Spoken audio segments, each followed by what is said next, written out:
त्यावेळेला मला ते जुनी पेन्शन योजनेसाठी ती सगळी नेते मंडळी आली आणि त्यांनी मला आमंत्रण दिलं. मी गेलो तिकडे आणि तिथे जे मी बोललो तेच तुम्हाला सांगतोय की जर आपलं वर्षाताई तुम्ही माझ्या मंत्रिमंडळातल्या सहकारी होत्या, आणखीन काही सहकारी इकडे असतील, काय झालं की कोरोनाचं संकट टळलं आणि जरा कुठे कामाला सुरुवात करतो तेवढ्यात माझ्या ऑपरेशनचं खटलं निघालं.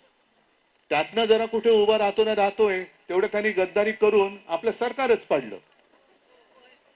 पण सरकार पाडलं नसतं तर तुम्हाला आज आंदोलनासाठी इकडे यावं लागलं नसतं. हा माझा तुम्हाला दिलेला शब्द आहे. अजूनही तुमची ताकद जी आहे ना, तुमची सेवा ही ज्यांना कळत नाही ते कृतज्ञ लोक आहेत.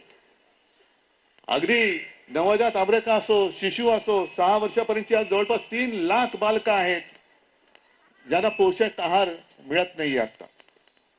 नुसतं जाहिराती बघायच्या, गुटगुटीत मंत्र्यांचे फोटो बघायचे आणि सुदृढ भारत. गुटगुटीत मंत्री म्हणजे भारत सुदृढ नाही, महाराष्ट्र सुदृढ नाही. आरोग्यमंत्री सुदृढ असतील खेकडे खाऊन, पण खरा जो भारत आहे त्याला सुदृढ करण्याचं काम तुम्ही करता. कुपोषित बालकं असतील आणि काही ठिकाणी खरोखर कुपोषित माता सुद्धा आहेत. मला माहिती आहे कुपोषित माता सुद्धा आहेत, कुपोषित महिला आहेत. काही गर्भवती महिला त्यांची आरोग्याची तपासणी तुम्ही करता. अगदी ज्याला धनुर्वातीची लस असेल, इतर काही लस असेल, कशाला? ग्रामीण भागामध्ये आयुष्याचा पहिला श्री गणेश सुद्धा तुमच्या अंगणवाडीच्या शाळेमध्ये होतो ना.